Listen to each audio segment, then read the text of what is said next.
Kulihat Rafael meletakkan sendoknya ke piring, lalu menatap ke depan dengan sorot mata kesal. Aku jadi ngeri melihat tatapannya itu. Bisa datang ke rumahku jika sejak tadi mencarimu. Maaf jika ini terlalu pagi, tapi dia sepertinya sudah gak sabar bertemu denganmu. Aku memejamkan mata, menggigit bibir bawah, sebab bimbang melanda. Aku harus menjawab apa? Kulirik lagi Rafael yang ada di sana. Astaga, ini dia menatapku lagi. Tatapannya tajam menghujam, sungguh menakutkan. Dia mengajakku keluar bersama hari ini. Mana mungkin aku bisa mengabaikannya dan memilih pergi ke rumah Amar. Tapi bagaimana dengan Cika? Gimana ya Mar? Aku kayaknya gak bisa ke sana hari ini. Aku masih ada urusan penting. Gimana kalau besok aja? Amar terdiam cukup lama. Halo, Amar? Aku memanggilnya. Begitu ya? Ya sudah, gak apa-apa. Selesaikan dulu urusanmu dengan baik. Gak perlu terlalu memikirkan Cika. Aku akan mengurusnya. Maaf mengganggumu pagi-pagi. Maaf. Sial, panggilan sudah diakhiri. Jujur aku khawatir juga pada Cika. Apa aku ajak Rafael ke sana aja? Ah, tidak. Rafael ingin kami menghabiskan waktu bersama berdua saja. Jika kami ke sana, yang ada Cika akan menguasaiku. Beruntung kalau dia bisa akrab juga dengan Rafael. Kalau tidak, yang ada semua jadi ribet. Perlahan langkahku terayun kembali ke sofa tempat Rafael duduk. Siapa? Tanyanya dingin. Amar. Anaknya minta gue dateng. Gak tahu juga kenapa bocah itu bisa begitu lengket sama gue. Aku tertawa kecil, berniat mencairkan suasana, tapi yang ada malah semakin mencekam. Tampang Rafael yang kaku seperti kanebo kering membuatku merinding. Anaknya atau bapaknya? Ini dia menatapku. Aku menghindari tatapannya. Anaknya lah. Bapaknya ngapain juga nyariin gue? Ngaco aja lo. Jawabku gugup. Lo jawab apa? Gue jawab gak bisa kesana karena ada urusan. Aku menunduk, memainkan jemari yang berada di pangkuan. Gak bilang mau jalan sama suami. Aku menggeleng. Degup jantungku rasanya makin kencang saja. Kenapa gak jujur? Malu ketahuan jalan sama gue. Aku menulis cepat. Kok lo mikirnya gitu? Rafael mendengkus. Dia beranjak dari duduknya. Kenapa anak ini jadi baperan begini? Dasar bocah memang. Aku turut berdiri. Kutahan pergelangan tangannya agar dia berhenti. Kenapa sih lo? Tampangan marah banget akhir-akhir ini. Terdengar helaan nafas berat dari bibir pemuda ini. Gue suami lo, Tan. Wajar kalau gue gak suka lo dideketin cowok lain. Oh, astaga. Cemburu pada Amar rupanya. Ah, kenapa dia semakin manis begini kalau lagi cemburu? Karena gemas, ku cubit kedua pipinya, hingga dia mengadu. Wajahnya seketika memerah, merah karena sakit sepertinya. Lah apaan sih, Tan? Sakit tahu. Dia menggerutu sembari mengusap-usap pipi. Aku tergelak. Habisnya lo lucu, cemburu gak jelas. Udah, mandi sana ah. Gue tungguin setengah jam. Kalau lebih dari itu, acara jalan-jalan kita batal. Yalah Tan, gitu amat. Setengah jam mana cukup buat dandan. Bikin alisnya saja hampir sejam. Aku mendelik menatapnya. Lo nyindir gue? Dia tergelak, lalu berlari ke kamar mandi. Aku geleng-geleng kepala melihat tingkahnya. lucu, gemesin, jadi pengen gigit. Alah, rencana awal diubah oleh Rafael. Kini kami pergi jalan-jalan lebih dulu. Lalu puncaknya baru ke rumah ibu mertua. Dia bilang kami akan menginap di sana. Aku jadi makin deg-degan hanya memikirkannya saja. Rafael mengajakku ke tempat wisata waterpark. Bukan untuk bermain air. Kami hanya berjalan saja sembari mengamati sekitar. Ya, cuci mata istilahnya. Mengistirahatkan sejenak badan sekaligus otak yang lelah bekerja. Coba lihat tanganmu, Tan. Aku mengerutkan kening. Apalagi sekarang ulahnya. Namun tak urung kutunjukkan juga tanganku dengan posisi punggung tangan berada di atas.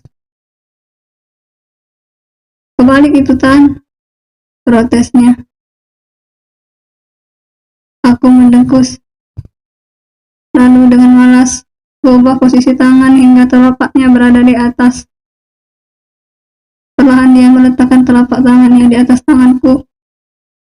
Jemarinya menelusup di antara sela-sela jariku, lalu membawanya ke dalam saku jaket. Astaga, ingin menggandeng saja ribet banget. Tapi manis. Aih,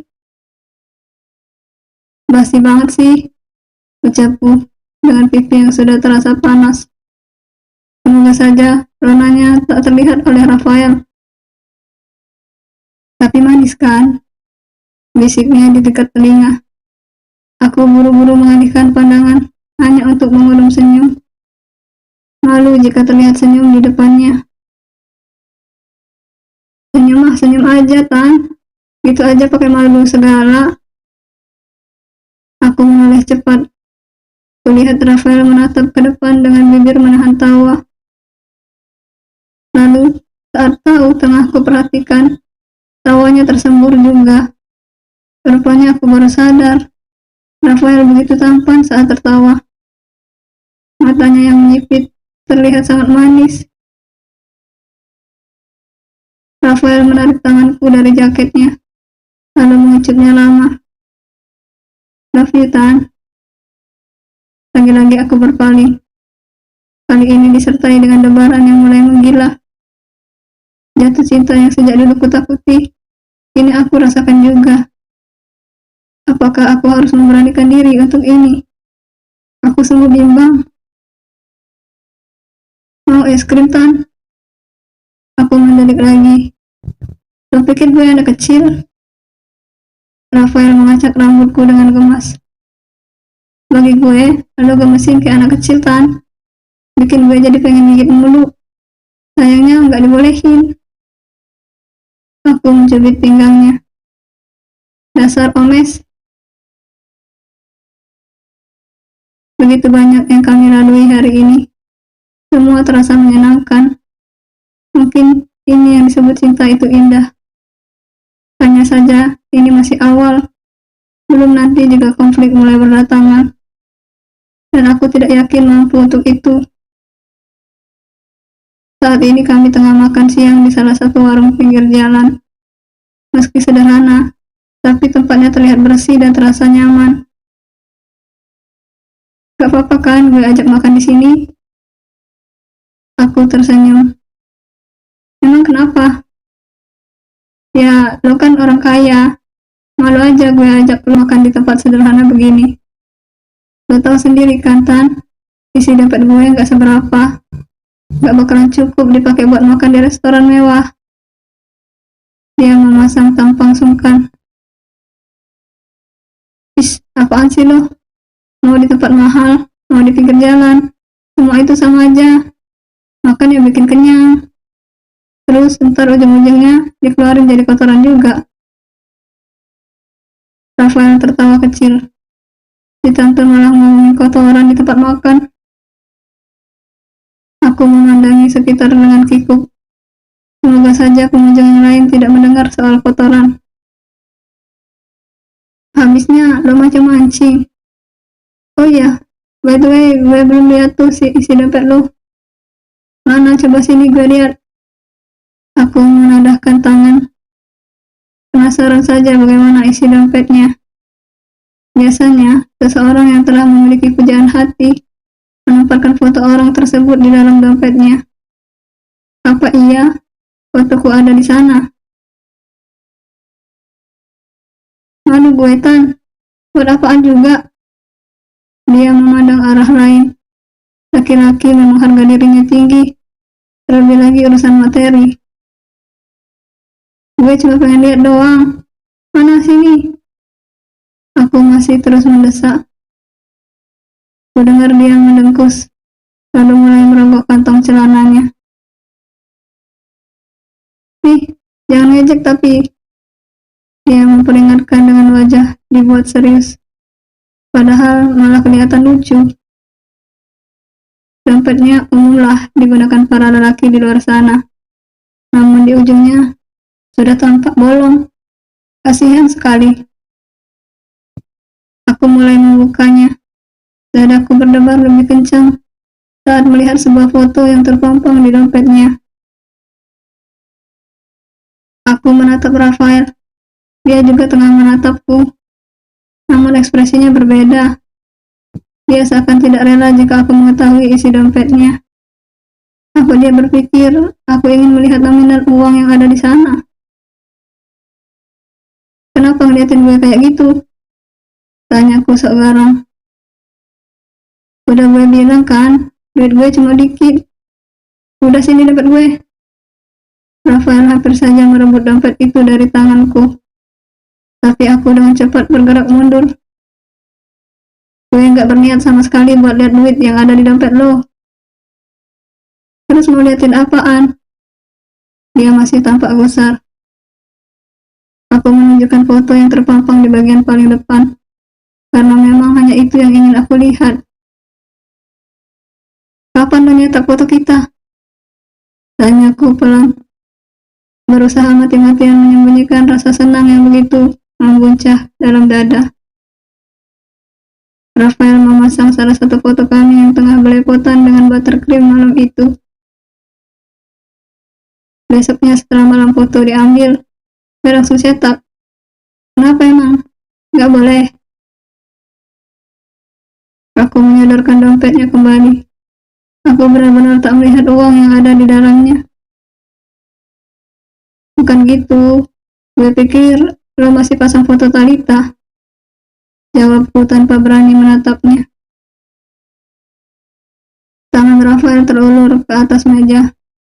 Dia meraih jemariku dan menggenggamnya erat. Kini kami saling menatap lekat. Talita cuma masa lalu gue. Dia udah gak ada di hati gue lagi. Sekarang hanya lo yang ada di sini. Dia menyentuh dada sendiri menggunakan tangan kiri, sementara tangan kanannya masih setia menggenggam jemariku. Aku selalu selama ini selalu mudah meleleh dengan segala kalimat manis Rafael. Masa? Emang cinta bisa semudah itu berpaling? Tanyaku seakan tak percaya. Lo percaya nggak kalau cinta itu ada karena terbiasa? Semenjak menikah, hanya lo yang membersamai gue, Tan. Jadi wajar kan kalau lama-kelamaan cinta itu tumbuh? Rafael memang benar. Aku pun merasakan hal yang sama. Hanya saja, aku terlalu takut untuk mengakuinya. Belum puas, Rafael kini mengajakku ke taman. Sepertinya dia sangat bersemangat hari ini. Entah kenapa, terbersit rasa takut di dalam hati. Takut jika misalnya ini kali terakhir kami bersama. Mau cilok nggak, Tan? Cilok? Dia mengangguk. Lo pasti nggak pernah makan ya? Rugi banget hidup lo nggak pernah makan cilok. Gue beliin ya. Belum sempat ku jawab lagi, Rafael sudah melenggang pergi. Penjual cilok itu berada di seberang jalan. Lumayan ramai juga pembelinya. Dulu sewaktu kecil, aku pernah makan beberapa kali, tapi sekarang sudah lupa bagaimana rasanya. Jadi penasaran ingin makan lagi. Rafael mulai menyeberang. Aku berbalik, berniat duduk di bangku taman sembari menunggu Rafael kembali. Ada apa antum rame-rame? Ada kecelakaan kayaknya. Ayo tolongin. Aku berbalik lagi saat mendengar suara-suara tak mengenakan di sekitar. Aku menatap heran orang-orang yang mulai berlarian menuju jalan raya. Sepertinya ada kecelakaan. Aku turut lari ke sana. Kusibuk kerumunan orang yang menghalangi jalan. Rafael! Aku memekik histeris. Jantungku rasanya seperti berhenti berdetak saat itu juga. Tubuh Rafael tergeletak di aspal dengan darah keluar dari kepala. Aku bersimpu di sampingnya. Siapa saja, tolong bawa suami saya ke rumah sakit. Saya mohon. Badanku gemetar hebat. Rasanya kakiku tak memiliki tenaga sama sekali untuk menopang badan agar tetap berdiri. Sejak tadi aku hanya bisa duduk di kursi tunggu depan ruang UGD. Hai, apa yang terjadi sama Rafael? Aku mendongak, sontak kupeluk mama yang baru saja datang bersama papa. Rafael kecelakaan, Ma. Dia jadi korban tabrak lari. Sekarang dia ada di dalam. Aku takut dia kenapa-napa, Ma. Aku takut. Air mata mengiringi setiap kata yang aku ucapkan. Dada rasanya begitu sesak. Seolah-olah aku pun akan mati jika terjadi sesuatu pada Rafael. Tenang sayang, dia pasti baik-baik saja. Mama mengusap bahuku. Aku terus menangis di pelukan beliau. Aku harap ini semua hanya mimpi buruk. Mimpi akan berakhir saat aku membuka mata. Keluarga saudara Rafael? Aku sontak melepas pelukan mendengar seseorang menyebut nama Rafael. Kami bertiga menghampiri seorang laki-laki parubaya berpakaian serba putih di depan pintu UGD. Bagaimana keadaan anak saya, Dok? Bapak bertanya cemas. Kondisinya kritis. Dia kehilangan begitu banyak darah. Masalahnya, darah saudara Rafael terbilang langka. Di rumah sakit tidak memiliki stok saat ini. Siapa tahu di antara keluarganya ada yang memiliki darah dengan golongan AB. Bisa ikut kami untuk melakukan pendonoran. Tubuhku limbung. Jika papa tak menangkapku, mungkin aku sudah tersungkur ke lantai. Rafael, please, jangan membuatku takut seperti ini. Aku tergugu di pelukan papa. Semua momen-momen indah bersamanya berkelebat dalam benak. Semua kalimat yang pernah dia ucapkan kembali bermunculan dalam ingatan. Lo gak usah khawatir, Tan.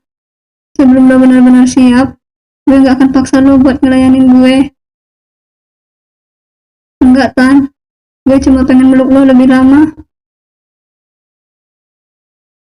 Beri gue waktu buat bikin lo jatuh cinta, Tan. Selama itu, gue mohon jangan buka hati buat lelaki manapun. Sungguh, ini sangat menyesakkan. Aku tidak bisa membayangkan hidup tanpa dia. Meski kebersamaan kami masih terbilang singkat, tetapi dia mampu menorehkan sejuta bahagia di dalam hidupku. Jika aku masih diberi kesempatan untuk kembali bersamanya, aku berjanji akan mencintainya sepenuh hati, tanpa tapi. Ya, aku berjanji. Bersambung.